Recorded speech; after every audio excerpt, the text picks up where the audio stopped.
considerações, não tem ausência de conflitos de interesses. A minha ideia aqui é compartilhar mesmo, a gente dividir as atualizações da injúria renal aguda. O último CADIGO que a gente teve foi em 2012, então foram 14 anos aí de mudanças. E o meu público-alvo é a equipe multidisciplinar. São os médicos, os residentes, os acadêmicos, os fisioterapeutas, enfermagem, fisioterapeutas e nutricionistas. No intuito da gente, cada um na sua área, mas sempre alertando, né, em relação aos critérios, os sinais de alarme, em relação à evolução dos pacientes. Então, Cadigo, né, o roteiro da aula vai ser: a primeira parte, a gente vai falar sobre epidemiologia na injúria renal aguda, os novos conceitos da IRA, o diagnóstico e estadiamento pelo sistema CUB, a abordagem diagnóstica, as etiologias, as particularidades do tratamento e a recuperação da função renal e o acompanhamento desses pacientes logo após um episódio de IRA.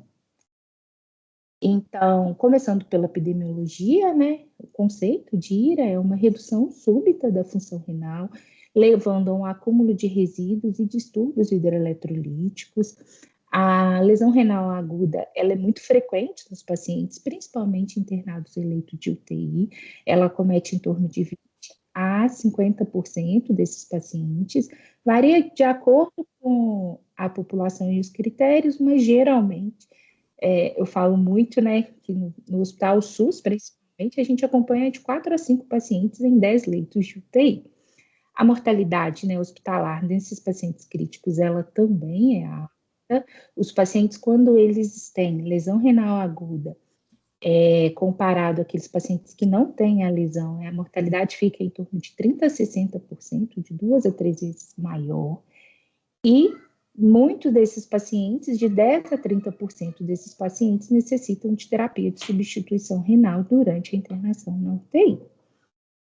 Então, é uma síndrome, né, com uma elevada morbimortalidade desses pacientes e gera um custo muito grande, né? Então, se a gente melhorar o tratamento em relação melhorar o diagnóstico e o tratamento, a gente consegue melhorar aí a evolução desse paciente. Então, a primeira mudança que o CADIGO traz, né, nesses 14 anos, é que agora ele divide em três blocos, né? Tem o bloco da injúria renal aguda, tem o bloco da doença renal aguda e tem o bloco da doença renal crônica. A diferença é pelo tempo. Então, o que acontece? A gente tem um paciente, esse paciente ele interna, por exemplo, por uma pneumonia, um choque séptico de foco pulmonar, uma infecção de urina. Esse paciente, durante a internação, intercorre com critérios de injúria renal aguda, a gente faz o diagnóstico, e 7 dias do diagnóstico da IRA, se esse paciente não evolui com recuperação da função renal, ele passa a ser tratado como um paciente que tem uma doença renal aguda. É muito o que a gente fala, né? Esse paciente ficou com uma sequela da IRA, uma creatinina um pouco mais aumentada, uma ureia um pouquinho mais aumentada. E se durante os 90 dias, né, que você tenha esse episódio da IRA, não tenha a normalização da creatinina, você acaba evoluindo para um paciente que tem uma doença renal crônica e a gente tem que melhorar o acompanhamento desse paciente, pensando em renoproteção. A gente vou falar um pouquinho disso mais durante o decorrer da aula. Então, como que eu faço esse diagnóstico, né? Eu posso fazer esse diagnóstico baseado, né, com critérios no sangue e na urina. Os critérios no sangue é a famosa creatinina, que a gente já faz, né, há bem mais tempo, mas a gente também tem a cistatina C, que é uma proteína derivada de células nucleadas, a gente faz a medição no sangue e também vai nos ajudar no diagnóstico, pensando em critérios funcionais. E você também pode fazer critérios diagnósticos baseados na urina. O importantíssimo é o volume urinário, é o que altera mais rápido. E você também tem os biomarcadores. Esses biomarcadores urinários, infelizmente ainda não temos no Brasil, mas só em pesquisa, mas a gente já tem citado na literatura o NGA, o TIP1, interleucina 18, e esses marcadores, ele pode mostrar para a gente o fenótipo da ira. Então, como que a gente vai fazer o diagnóstico? O diagnóstico, ele pode ser critérios funcionais, quando você tem o aumento da creatinina em maior do que 0,3 miligramas por decilitro em 48 horas, ou você tem um aumento da creatinina ou da cistatina C em 1,5 vezes o valor basal em até 7 dias, ou uma redução do volume urinário em meio ml quilo-hora por mais de 6 horas. Além dos critérios funcionais, você também agora foi uma nova modificação do CADIGO, você tem os critérios estruturais, que são os famosos biomarcadores. Quando você tem, né, os biomarcadores, o IGF, BP7 ou TIP2, dosado na urina positivo, ele sugere que você tem um estresse de células tubulares. Isso pode ser pela própria nefrotoxicidade ou uma isquemia. Quando você tem na urina o NGAL positivo, KIMP1, já sugere mais dano celular tubular. Quando é a interleucina 18, a interleucina 9, já fala mais de inflamação intrarrenal. Esse foi uma alteração do CADIGO, a gente não falava de biomarcadores e nem de cistatina C no CADIGO anterior. Então, isso é uma novidade. O que mais? Mas e aí, qual que é a creatinina basal? Qual que é a cistatina C basal desse paciente, né? O que eu vou considerar? 2 anos atrás, 3 anos atrás, 1 ano? Isso também foi uma novidade, onde ele estabelece critérios para você saber qual que é a creatinina basal do paciente. Então, primeiro critério, você vai pegar a creatinina ambulatorial desculpa, gente, saiu anos aqui, mas é dias, dos últimos 365 dias. E aí, se você tiver, por exemplo, várias creatininas nesse último ano do paciente, você vai fazer ou a média ou a mediana, não vai pegar a melhor, né? Porque às vezes a melhor foi um falso resultado. Então, você vai pegar a mediana ou a média daqueles valores que você tem. Se não tem uma creatinina ambulatorial dosada. Então, eu vou para o segundo critério, que é a creatinina de admissão, desde que esse paciente não tenha lesão renal aguda instalada. Se ele tiver, também eu não posso considerar essa creatinina de admissão. E aí eu vou para o terceiro critério, que é que eu vou considerar a menor creatinina da internação, caso não tenha terapia de substituição renal. Eu acho que é aquela questão assim, o paciente entrou em diálise, a creatinina reduziu, não posso considerar isso. E aí ele já deixa um pouquinho em branco em relação a isso, né? Assim, e aí, qual que é a creatinina que eu vou usar? Mas eu acho difícil você não achar nenhuma ambulatorial durante a internação, ou durante 7 dias, ou considerar a creatinina de admissão, ou a gente vai considerar o terceiro critério, que seria a creatinina, a menor creatinina da internação. Então, eu olhei, né? Olhei a creatinina basal ou a cistatina C basal. O que eu vou fazer?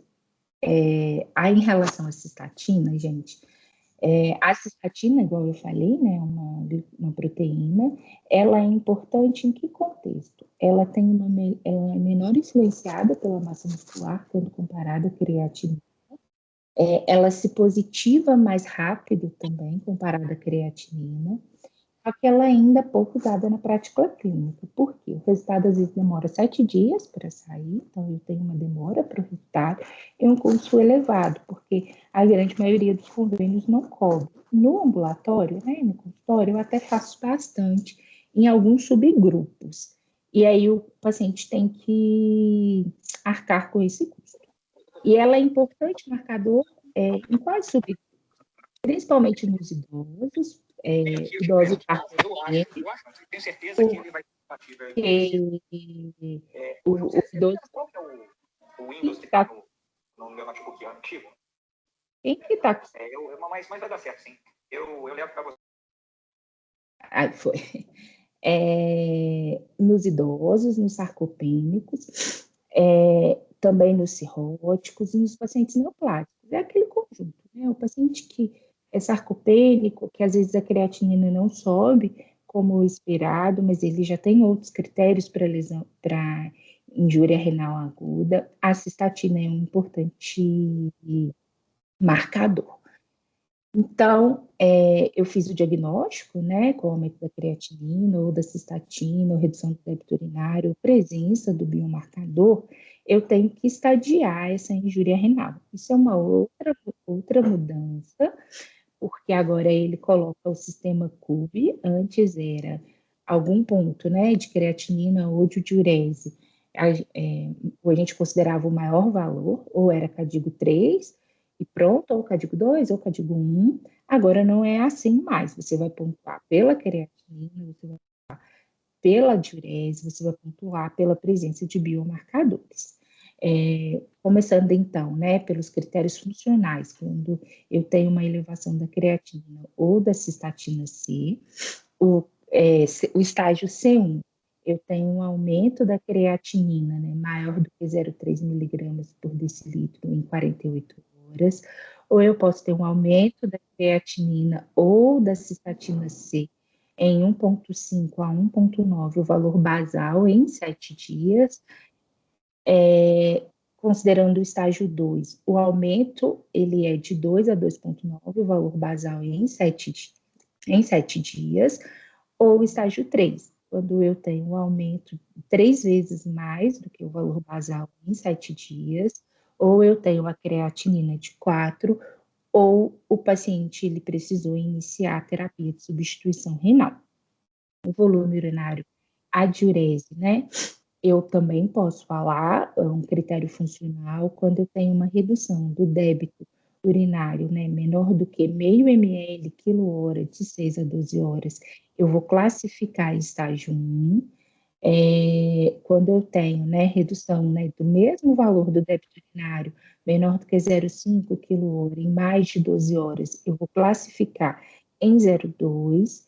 E se eu tiver uma redução do débito urinário menor que 0,3 kH em mais de 12 horas, ou anúria em mais de 12 horas, eu vou colocar estágio 3 pelo critério funcional de volume urinário. E eu também tenho os critérios estruturais, que é a presença do biomarcador. Biomarcador positivo, biomarcador negativo. A gente não tem no Brasil ainda, né? Mas eu acho que é uma novidade, porque mais para frente, provavelmente, a gente vai conseguir evoluir em relação a isso. Às vezes vocês podem me fazer a pergunta, tá, mas em que isso vai me ajudar na prática clínica, sabe? E aí o que ele fala é isso, você vai estagiar o paciente. A gente fala que é cinza claro, é cinza escuro. Quanto menos pontuações em critérios funcionais e em critérios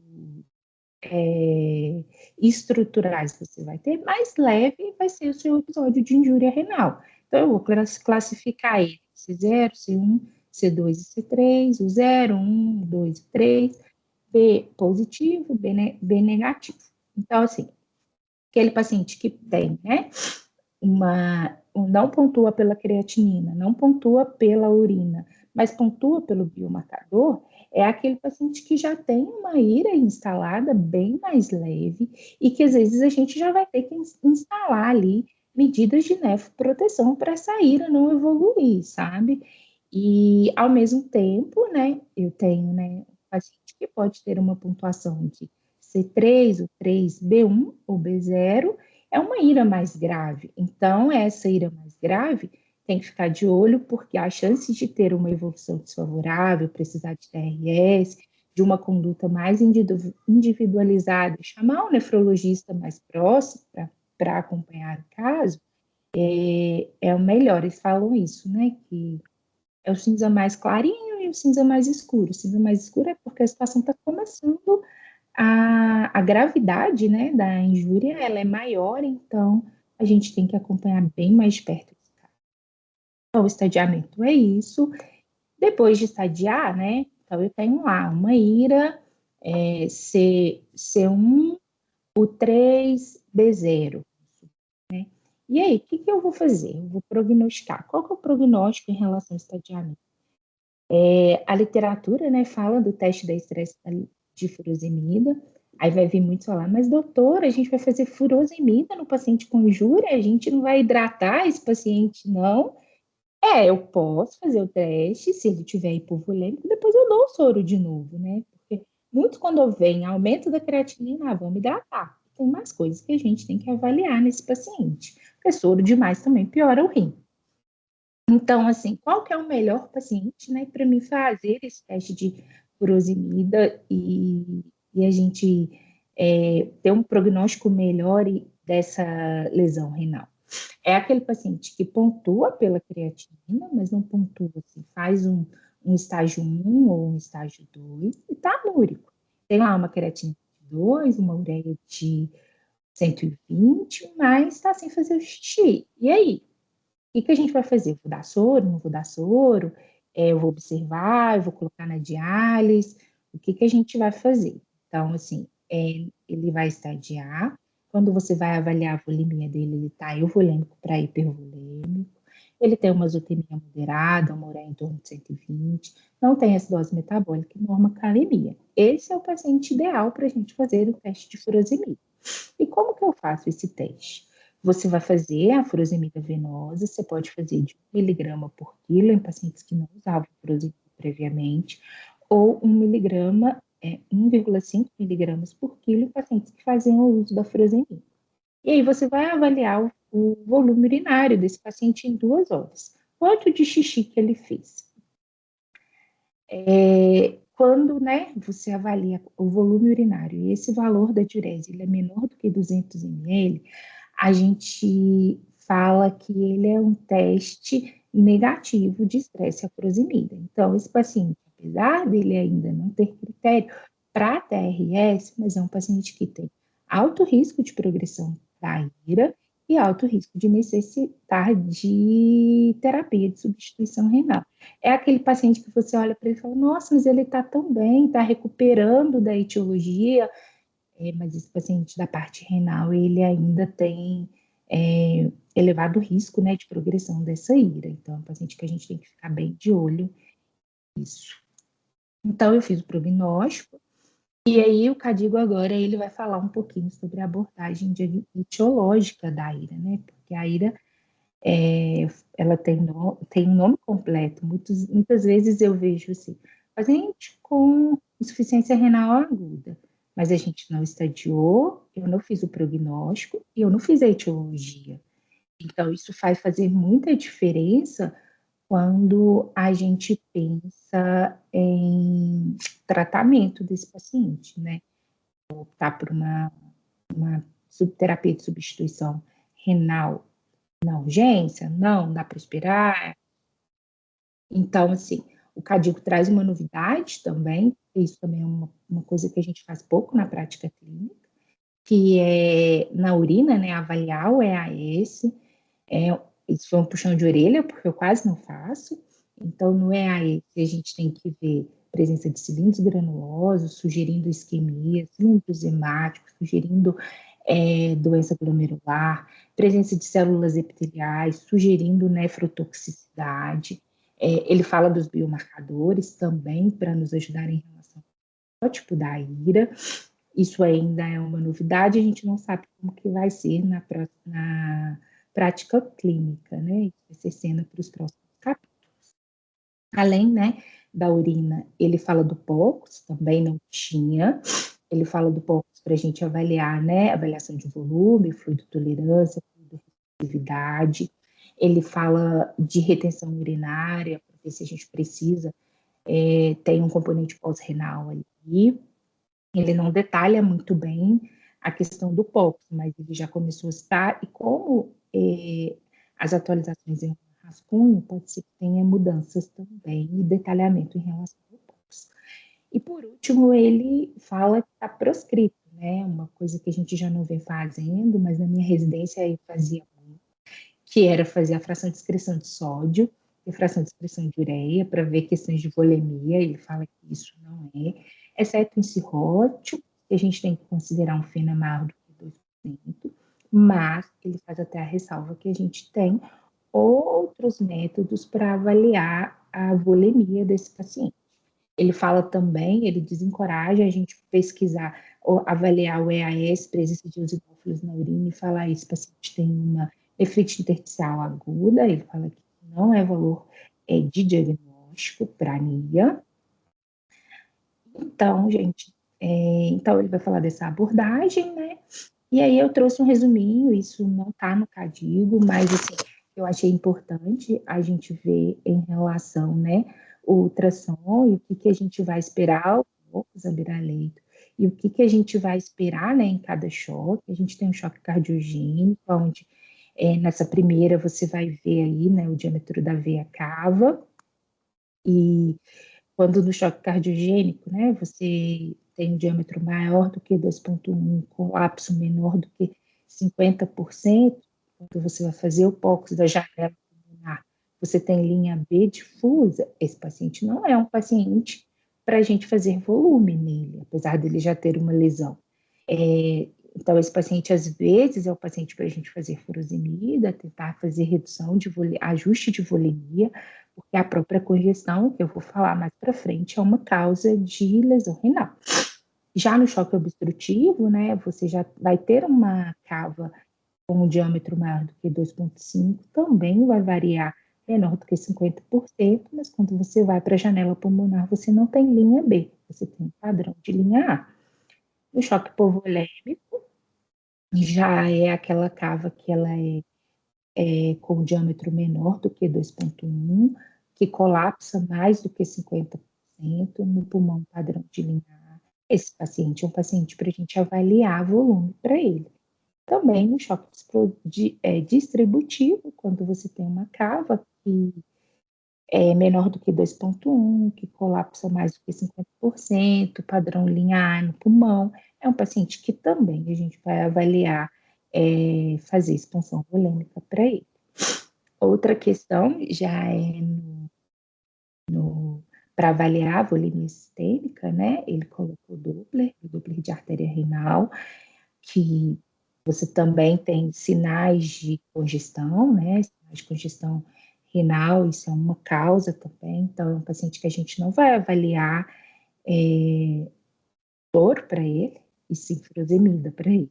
Então, o Doppler normal, né? Você tem um fluxo monofásico contínuo, já é quando você já tem volemia, né? Mais volemia moderada, você já vai ter um fluxo bifásico, já vai ter uma onda sistólica e uma onda diastólica. E quando você está com uma congestão severa, né, grave, você também tem um fluxo monofásico, mas você vai ter uma onda diastólica. Esses pacientes. Aí ele fala também, né, da via hepática, da veia porta, mas o objetivo aqui é maior para falar da veia renal. Depois do POCOS, a gente vai para as etiologias, então a gente fez a abordagem diagnóstica, né, que como eu tinha falado, é o EAS, avaliar a volemia e desencorajar algumas situações. A gente vai para as etiologias. Existem 3 blocos também das etiologias. A gente tem o bloco do componente pré-renal, o bloco do componente renal e o bloco do componente pós-renal.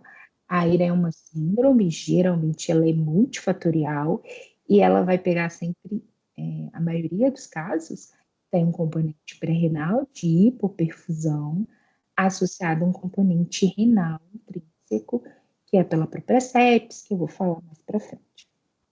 Então, das etiologias, né, eu fiz um quadrinho exemplificando as etiologias, né, com componente pré-renal, ele tem um quadro de hipoperfusão renal, que é muito comum no quadro de hipovolemia, o paciente está com uma diarreia, vômito, hemorragia, uso de diurético em doses altas, perda para o terceiro espaço. Eu tenho choque séptico, eu tenho choque cardiogênico, tenho a insuficiência cardíaca, tenho a síndrome hepatorrenal e também no componente pré-renal eu tenho a vasoconstricção renal.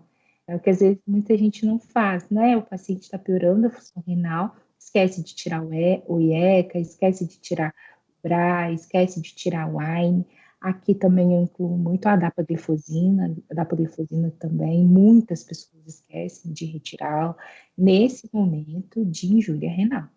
falar mais para frente, que é para voltar, né? Mas quando a gente tem diagnóstico, a gente tem que retirar.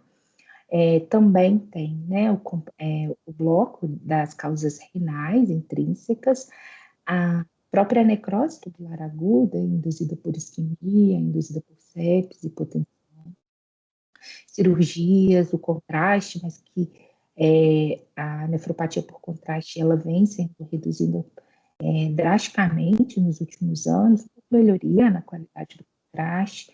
Eu tenho a sepse, muitas pessoas falam, mas ele não teve choque, está piorando o rim dessa forma, não teve hipoperfusão. Assim, a própria sepse por si só, ela faz lesão renal, né? Ela faz lesão de microcirculação, lesão endotelial, liberação de citocinas.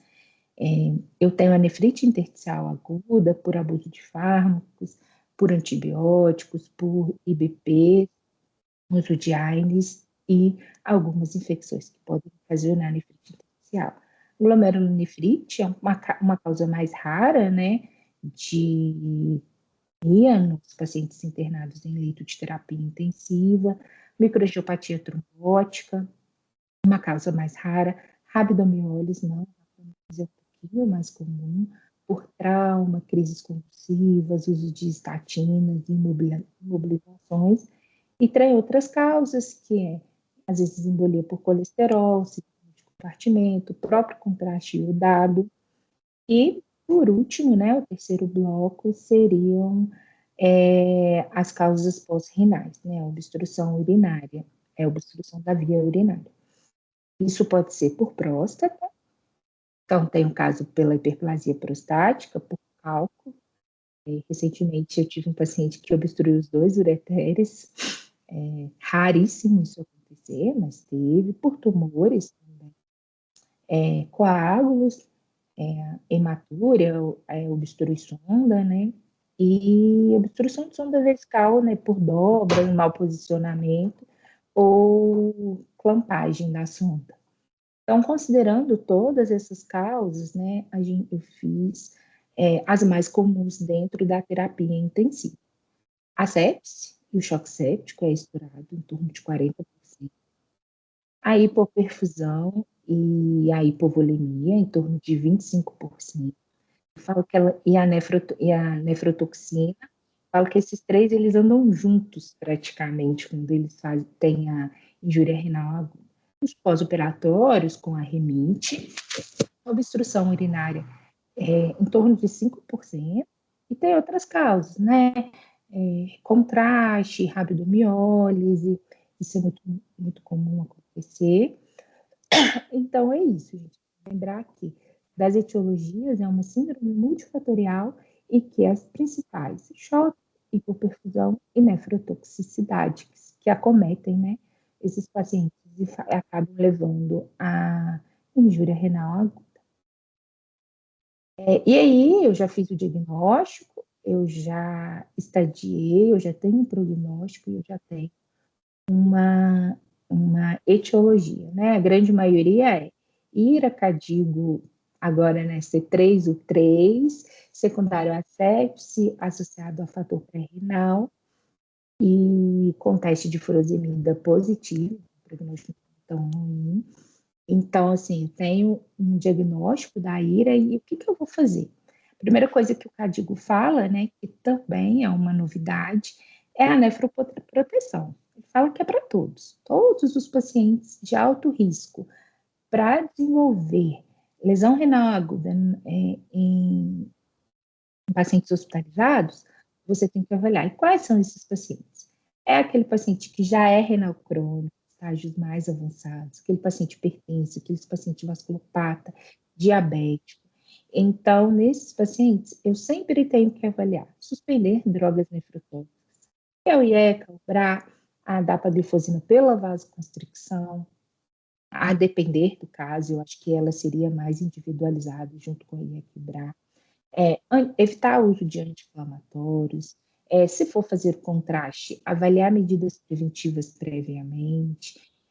Além disso, avaliação hemodinâmica e avaliação da volemia desse paciente, sempre ter isso muito na mão. Hoje a gente tem poucos, Mas muitas vezes o que a gente tem é o famoso balanço hídrico, quanto que está, o raio-x de tórax desse paciente e o próprio exame físico mesmo.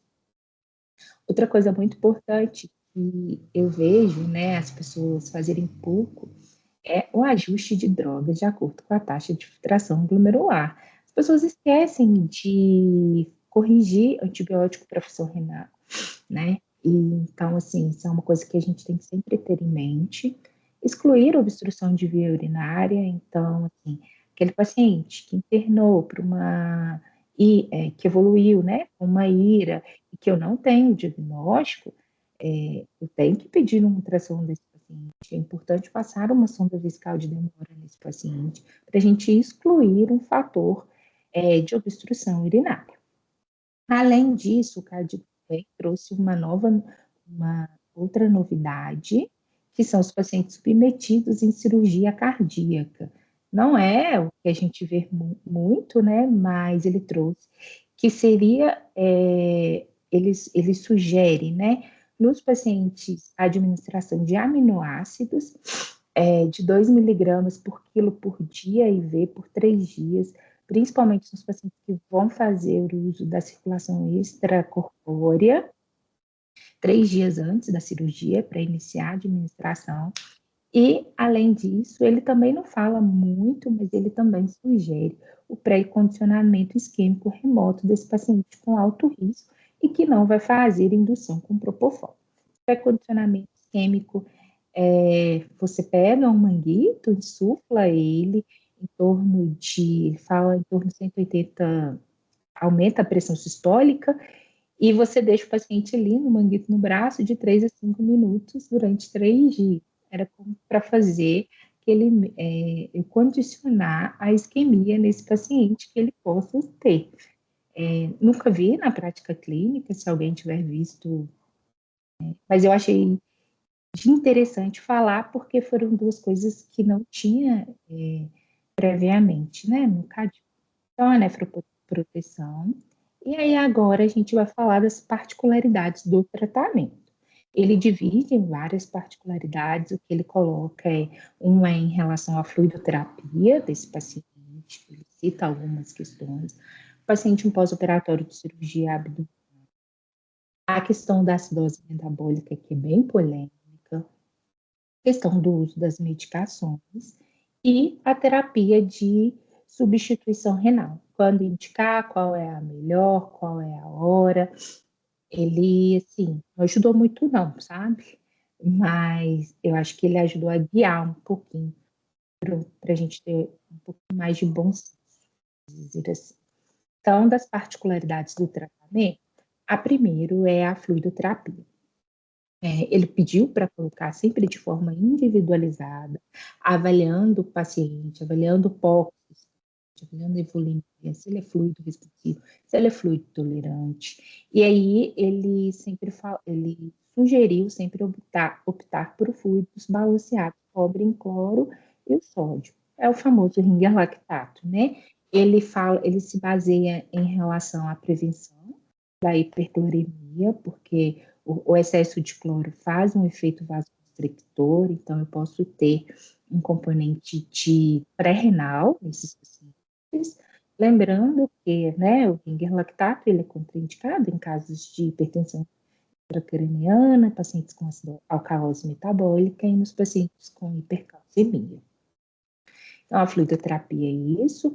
Já no caso do pós-operatório de cirurgia abdominal, né, ele fala que é para a gente entender o paciente, né, ter uma tendência daquele paciente ele estar hipovolêmico e necessitar mais de volume, com certeza, assim, né, pensando no paciente que está com uma obstrução intestinal, há dias sem comer, tudo como vomita, ele fala que é para tolerar, né, nas primeiras 24 horas, o balanço hídrico positivo, em torno de 1 litro a 2 litros, mas o recado dele é para falar, esse paciente, ele, atentar a volemia, geralmente ele tende a ser mais hipovolêmico.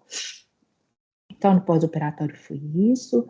Já na acidose metabólica, ele fala que os pacientes que tenham, né, um pH maior do que 7,20, não realizar bicarbonato de maneira rotineira, no pH menor do que 7,20, mas que ainda não tem indicação de terapia de substituição renal, considerar o uso do bicarbonato, mas ele não fala a dose, quanto que a gente vai fazer. Nos pacientes que têm um pH menor do que 7,2 e têm uma hipercalemia, considerar o bicarbonato como uma medida adjuvante.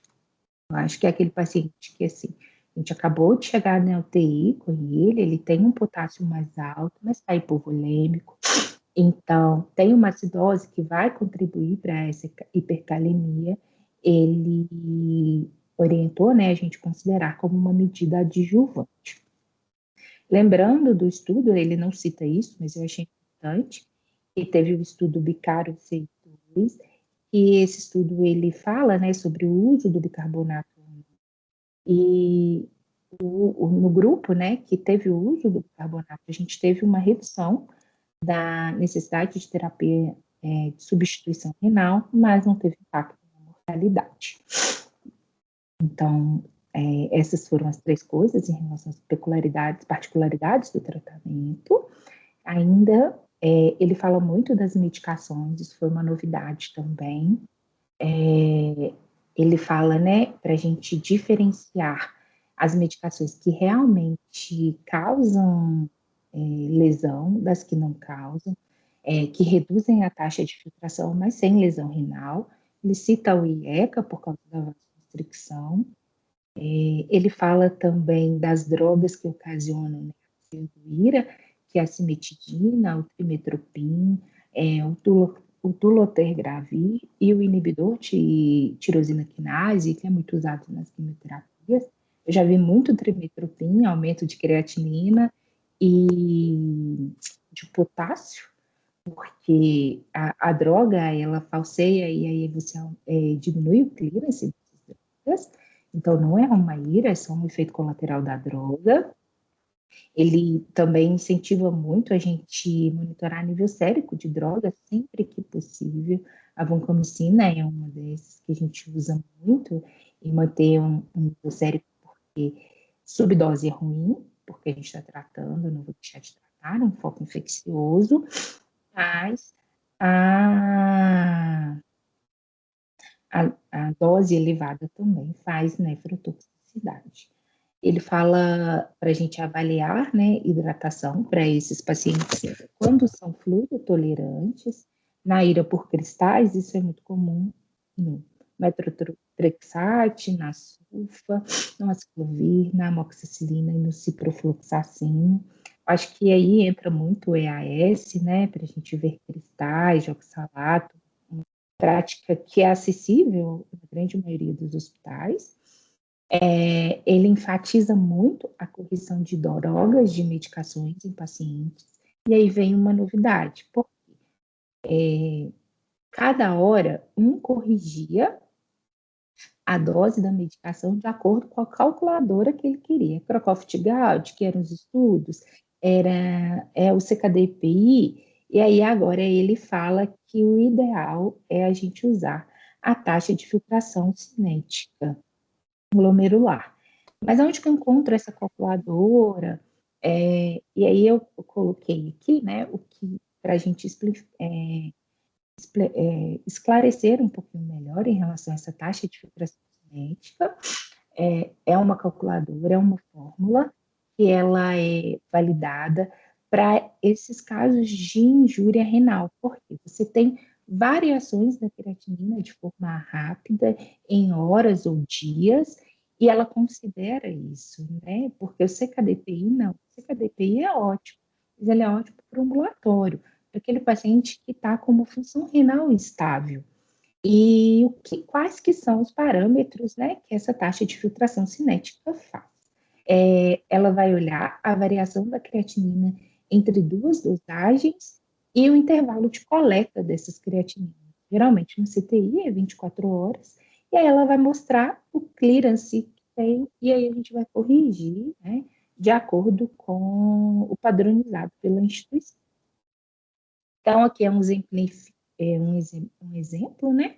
Eu joguei lá no Google, taxa de filtração glomerular cinética na MD-Cal, que vai aparecer ela lá, que é essa fórmula aqui, que vai considerar o sexo, se é feminino, masculino, a idade, a creatinina basal, mas ela não, essa creatinina basal, se a gente tiver essa informação é excelente, mas ela não é obrigatória. Vai colocar o primeiro registro da creatinina, então, o segundo registro e o intervalo, 24 horas, 48 horas, e a raça, negra, não negra. No Brasil, todos são considerados não negros, né?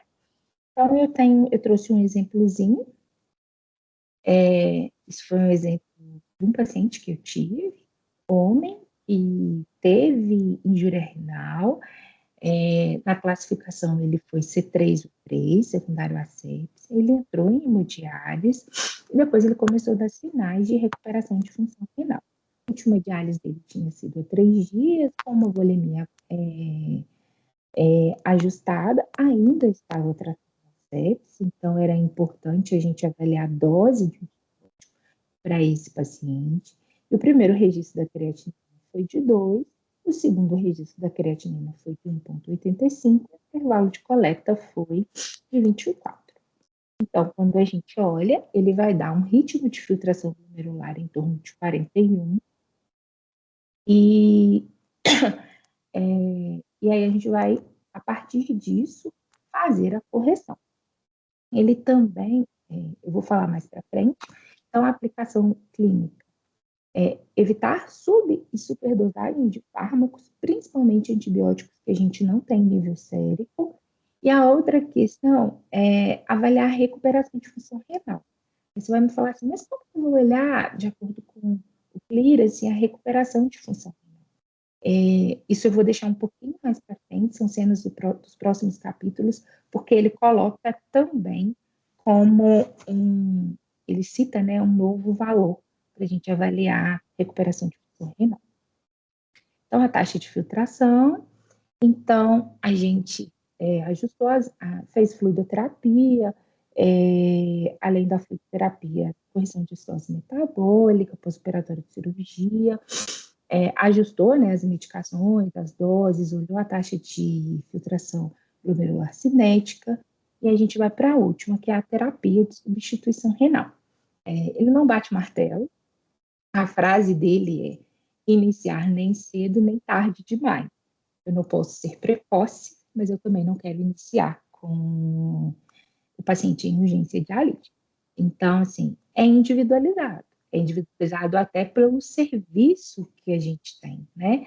Porque, assim, se você tiver num serviço que você tem um nefroatuante que consegue te ajudar, ótimo.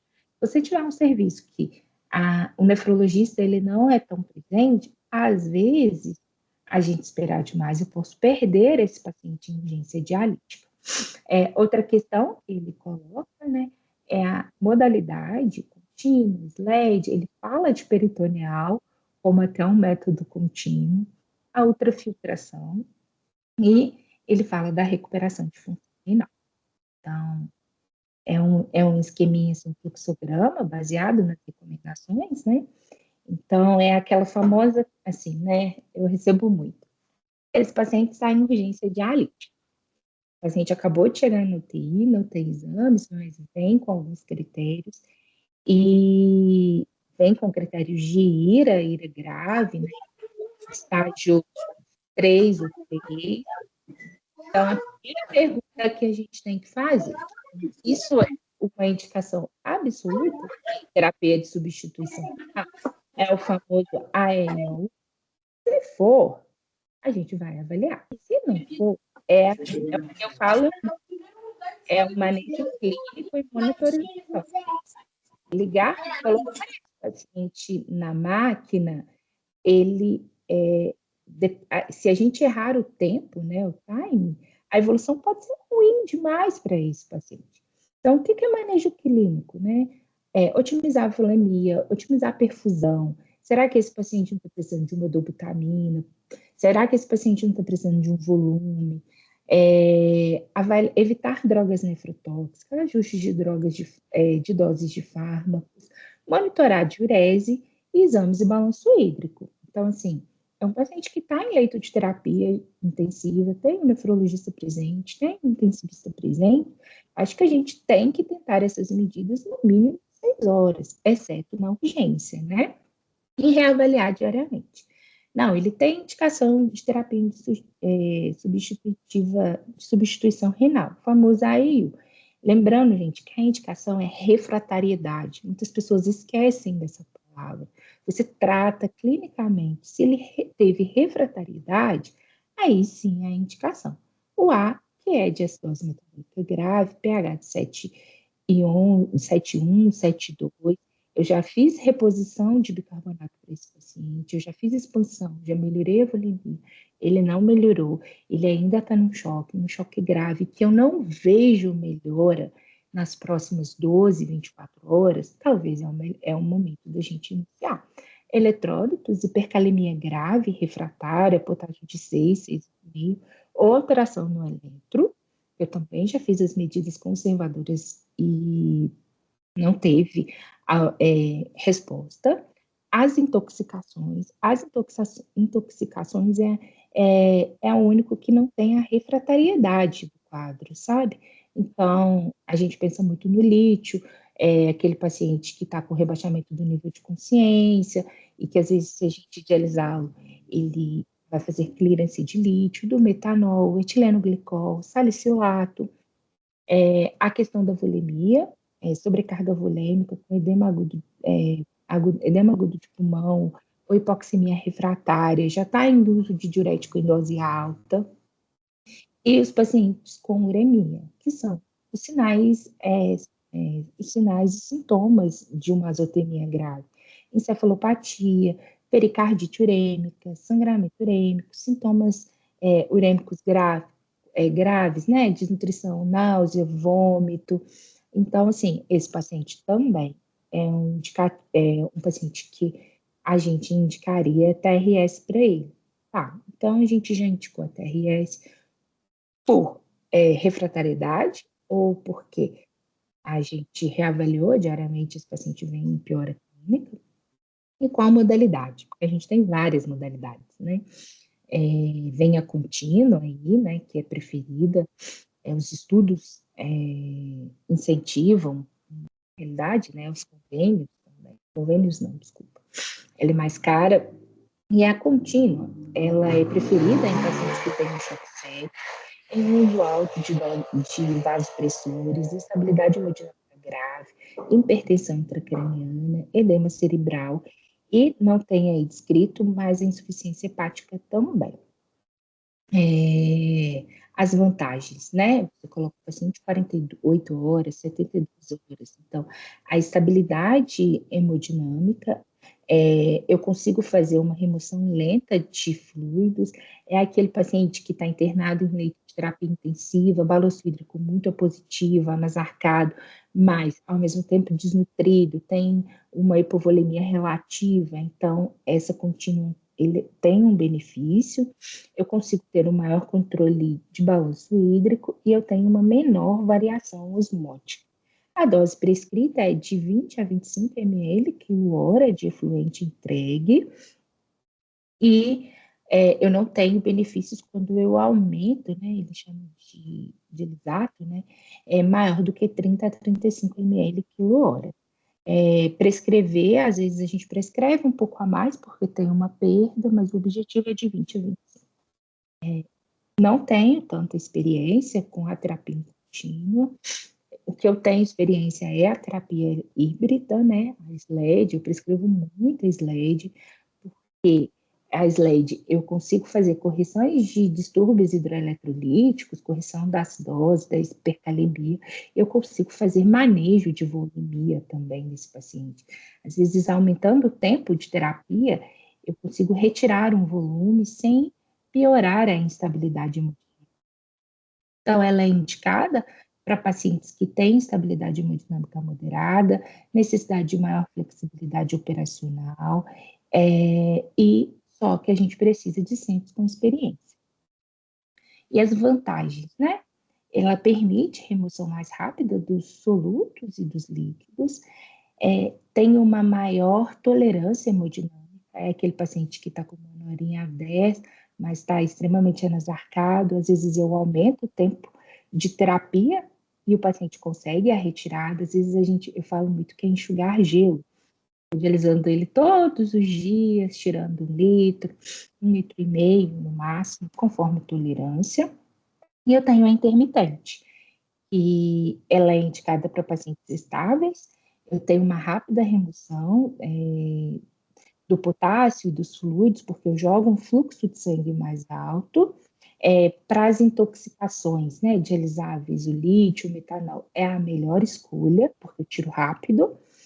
E as vantagens? Menor custo, sessões curtas de 3 a 4 horas e maior depuração por unidade de tempo. Essa, geralmente, a gente prescreve muito no crônico, né? Que aí tem até o KTV, um KTV maior do que 1,2 como objetivo por sessão, que é a dose prescrita, é o objetivo que a gente quer com essa dose.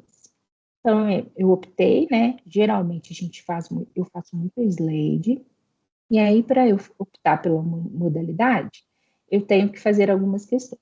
A primeira é a anticoagulação desse sistema extracorpóreo.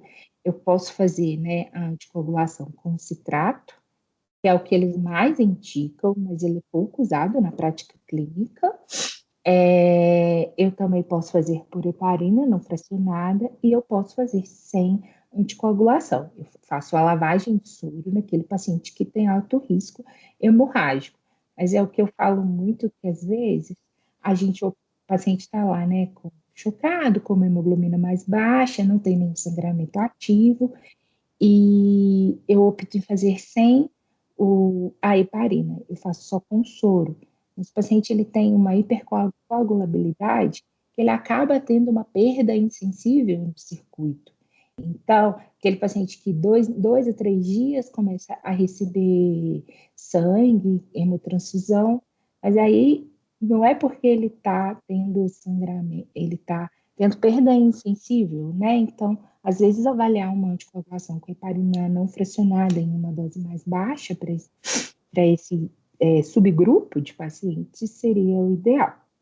A outra questão é o controle da ultrafiltração, né?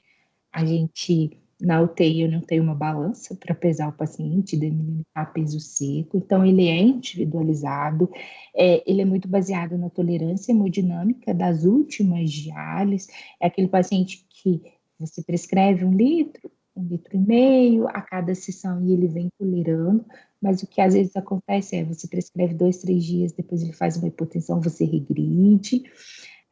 Outro método também, né, para a gente avaliar essa ultrafiltração é o controle do balanço hídrico dele, a avaliação dinâmica, né, da responsividade aos fluidos. Ele deixa isso bem claro, que é para evitar a sobrecarga hídrica, quanto também a ultrafiltração excessiva. Tirar pouco ou tirar muito para esse paciente não é o ideal. E por último, né, desculpa, gente, quando suspender a TRS. O paciente está evoluindo com aumento de diurese, melhora progressiva da creatinina, estabilidade clínica, euvolemia, ausência de distúrbios hidroeletrolíticos ou indicações de diálise e uma capacidade renal suficiente para um equilíbrio hidroeletrolítico. Então, assim, pontos chaves para a prática, né, da UTI, a palavra é individualizar. Não iniciar TRS apenas por valor de ureia e creatinina, gente. Às vezes eu escuto muito assim, o paciente está com ureia de 180, mas como que o paciente está?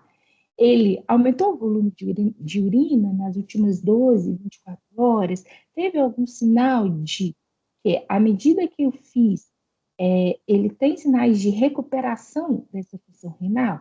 Vamos tentar esperar, lógico, né, no paciente que não tem aquelas indicações absolutas. Sobrecarga hídrica persistente é um fator importante. Então, às vezes a creatinina fica em torno de 5, ureia em torno de 130, 140, mas o paciente que está sempre congesto, com internações prolongadas, vezes é melhor avaliar uma TRS para ele. Coloca ele no TRS, às vezes transfere ele depois para um centro de acompanhamento crônico e aí vai avaliar como que vai ser essa evolução. Ele coloca a terapia, né, renal de substituição contínua como uma prática preferida, principalmente nos pacientes com instabilidade hemodinâmica.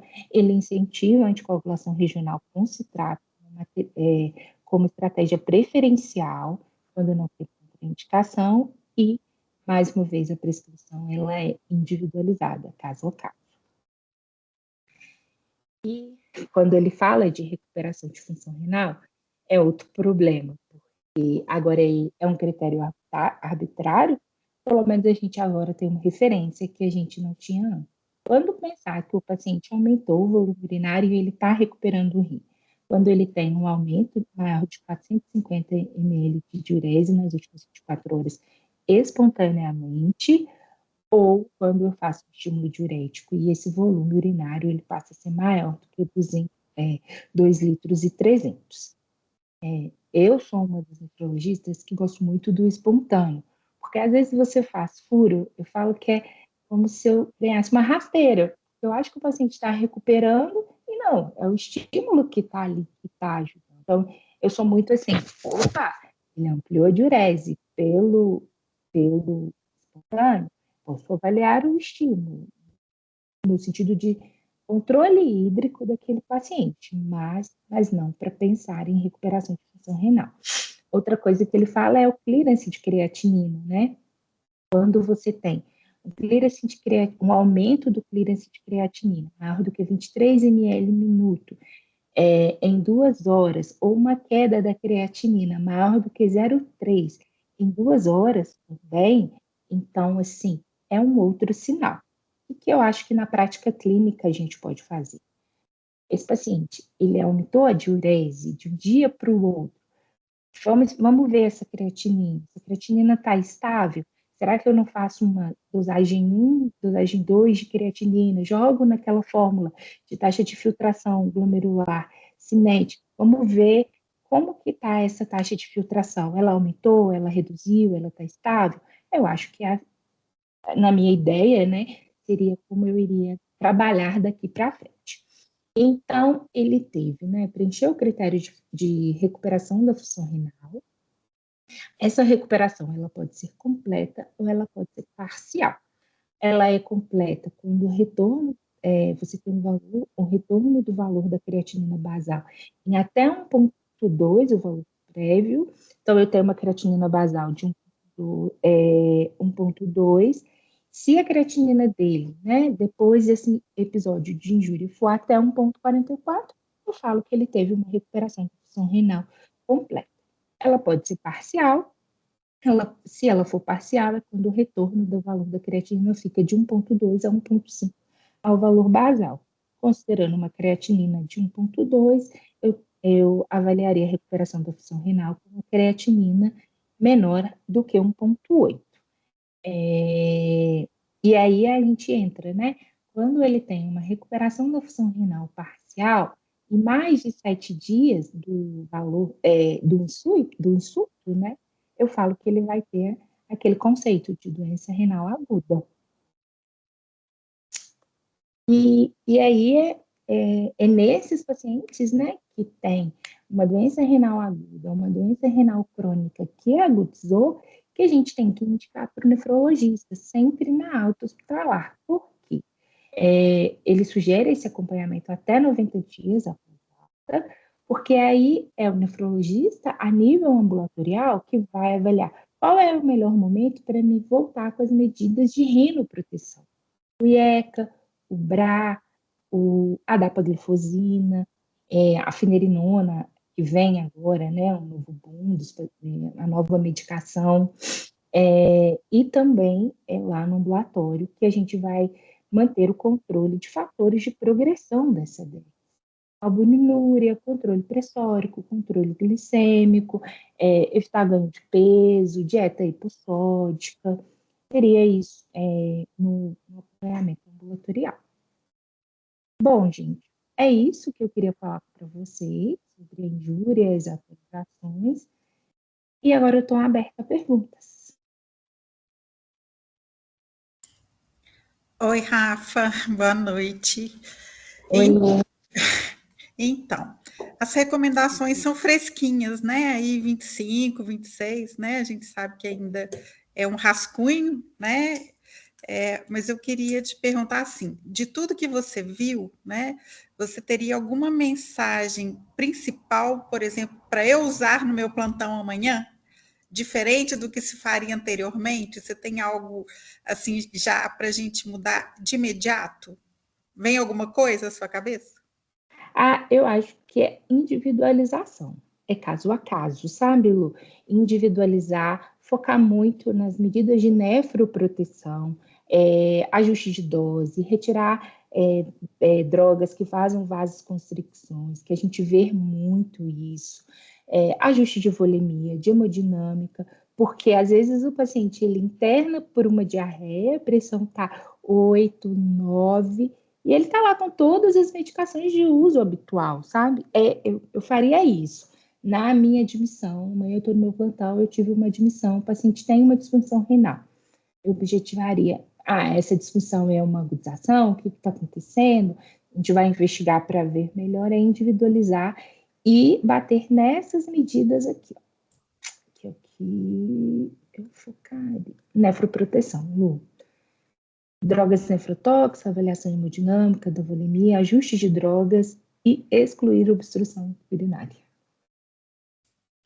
Fazendo aí uma comparação, né, com a questão da sepse, né, que a gente viu no mês passado, a gente volta à mesma palavra, que é individualizar, né? Eu acho que são duas coisas que assim, uma, né, me lembra a outra, a questão de individualizar e a questão dos fluidos balanceados, né? Assim, a gente vê que cada vez mais se usa menos, né? Então, assim, eu acho que a gente interligando as duas apresentações, né? Eu acho que é uma coisa importante aí para a gente fixar mesmo, são os fluidos balanceados e de forma individualizada.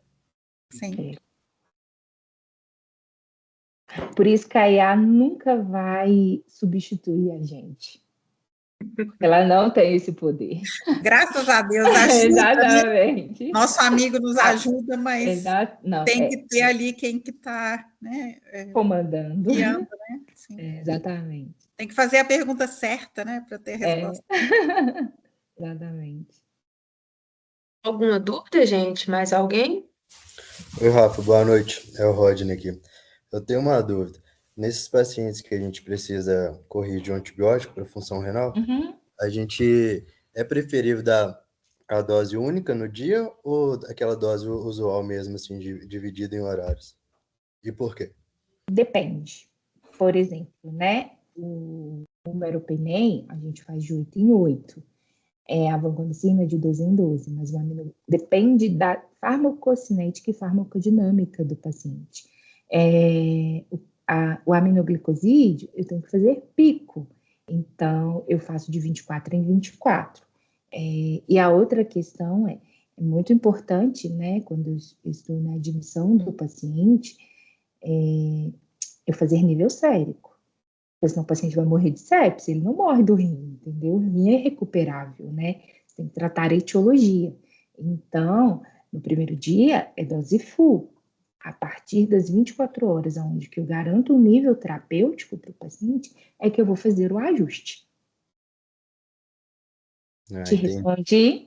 Sim, obrigado. Nada. Mais alguma dúvida? Vou eu de novo, então, Rafa. Você acha que com essas atualizações novas, né, e quando, né, assistindo a ser, né, se a gente conseguir colocar na nossa prática, você acha que vai ter um aumento importante do diagnóstico da lesão renal? Você acha que isso vai mudar a nossa conduta na UTI? Sim, Lu. Principalmente se a gente levar em consideração a diurese, a gente já tem, sabe, Lu? Só que às vezes ela é pouco valorizada. Às vezes o paciente, eu escuto muito assim, o paciente está piorando função renal porque a creatinina aumentou. mas a diurese ela já vem em redução há alguns dias, sabe? Então, o que eu colocaria é o estadiamento, a gente valorizar melhor essa diurese, o paciente reduzir o débito urinário, por quê?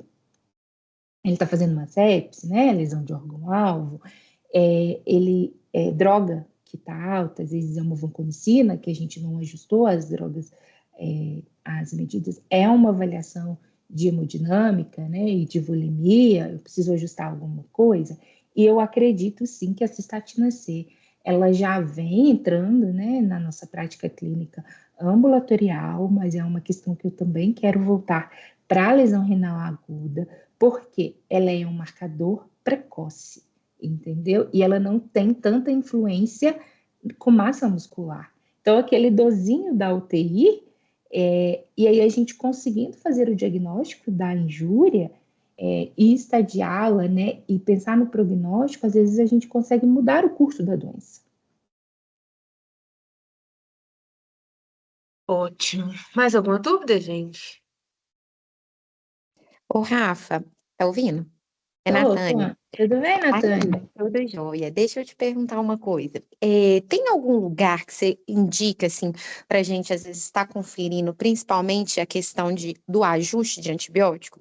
Porque, às vezes, dependendo do antibiótico, os mais comuns nem tanto, né? Mas os antibióticos, às vezes, alguns deles, a gente tem dificuldade, porque às vezes a gente acha, por exemplo, assim, na hora que você vai fazer uma pesquisa na literatura, tem umas divergências, sabe? Tipo assim, sim. da forma de for. Até uma vez com a Lu, né, Lu? A gente ficou assim, sem saber como que usava, porque eu achei em 2 lugares que, em teoria, eram confiáveis, falando para fazer de forma diferente. Aí eu fiquei sem saber onde que eu poderia usar com né, assim, uma bibliografia, um lugar melhor.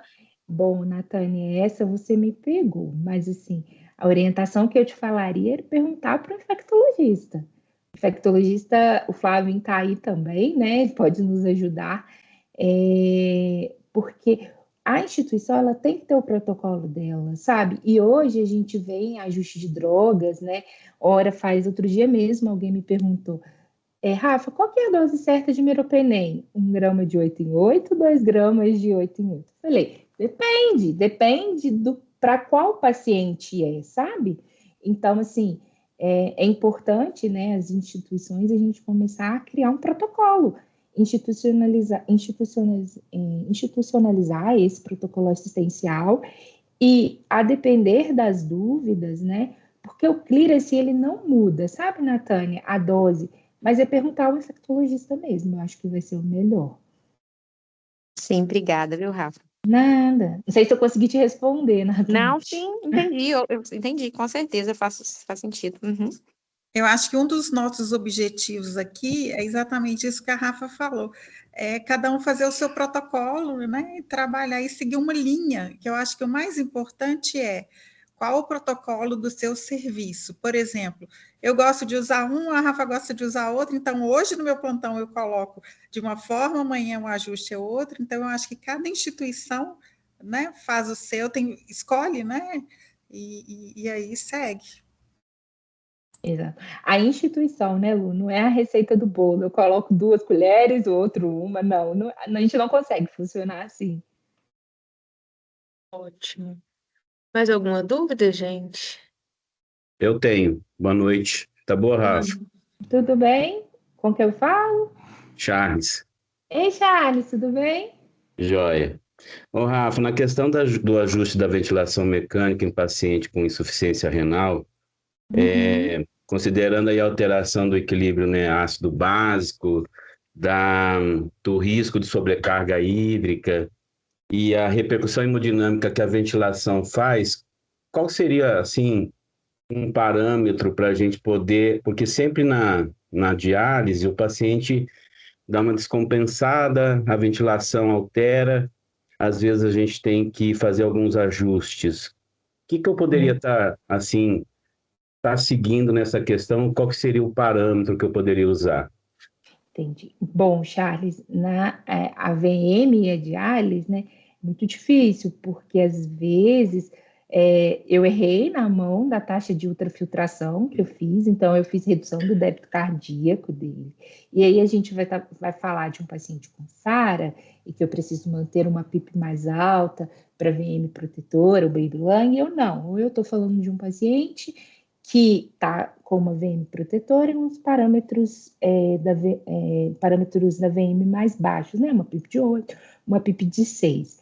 Eu acho que se fosse um paciente de SARA, eu não mexeria. Eu pensaria em modificar alguma questão da diálise, não da VM, porque eu vou perder ventilação nesse paciente, né? Troca gasosa, né, Charles?